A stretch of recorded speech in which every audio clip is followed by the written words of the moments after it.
আমি যদি হঠাৎ কোন নারীর প্রতি আমার নজর পড়ে যায় আমি কি করব? নবী বলেন ইসরিফ বাসারাকা, সাথে সাথে চোখ ফিরিয়ে নাও। আল্লাহ আমাদেরকে তৌফিক দান করেন। ইন্নাল্লাহা খাবীরুম বিমা ইয়াসনাউন। এই শেষ কথাটা শোনো ভাই, আল্লাহ বলছে বান্দা, ইয়াসনাউন অর্থ হলো যত কৌশলে, যত গোপনে, যত একাকিত্বে, যত বুদ্ধি খাটাইয়া, যত সালাকি কইরা তুমি যতভাবেই তুমি গোপন গুনাহ করো না কেন, রাতে অন্ধকারে লাইট নিবাইয়া সিটকারি লাগাইয়া দরজা বন্ধ কইরা রাতের 2টা ইয়ারফোন লাগাইয়া শব্দ ছাড়া তুমি যত বুদ্ধি খাটাইয়াই নারী দেখো, ছবি দেখো, উলঙ্গ দৃশ্য দেখো, হারাম সম্পর্ক করো, খোদার কসম আল্লাহ বলে আমি খবর রাখি, আমি জানি, আমি জানি, আমি দেখি, আমি শুনি, আমি বুঝি।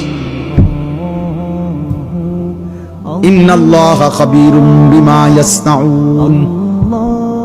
এজন্য বাপ একটা একটা ভাই, এ শেষ যে কয়জন মানুষ টিকলেন, আমি প্রথমেই অনুমতি দিছি, কোনো অসুবিধা নাই।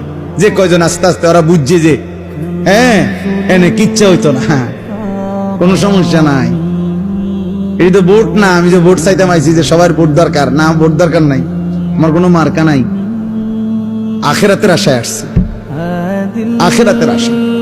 অতএব আমরা প্রত্যেক ইনশাআল্লাহ গুনাহ ছাড়ব। বলেন ইনশাআল্লাহ, বলেন ইনশাআল্লাহ, বলেন ইনশাআল্লাহ। একটা একটা গুনাহ ছেড়ে দাও, একটা একটা। দ্বীনকে ভালোবাসেন, আল্লাহকে ভালোবাসেন, নামাজকে ভালোবাসেন, মাদ্রাসাকে ভালোবাসেন, মাদ্রাসাকে ভালোবাসেন, আল্লাহর কোরআনকে ভালোবাসেন, ছেলেকে দ্বীন শিখতে দেন, মেয়েকে দ্বীন শিখতে দেন। এতটুকু তো কমপক্ষে হবে। আখলাক শিখবে, হালাল হারাম শিখবে, আখিরাতের কিছুটা হলো ভয় আসবে, একদিন হয়তো গুনাহ ছেড়ে দিয়ে নেককার হয়ে যায়।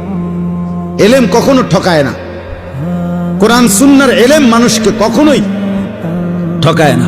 শয়তানের ওয়াসওয়াসায় যদি কখনো এলেমওয়ালারও কোরআন সুন্নাহর এলেম আছে, কিন্তু তার দ্বারাও যদি কখনো কোনো গুনাহ হয়ে যায়, আল্লাহর দয়ায় আজ নয় কাল কোরআন সুন্নাহর এই এলেমের আলো তারে ধীরে ধীরে অচিরেই একদিন গুনাহ থেকে ফিরায় দেয়।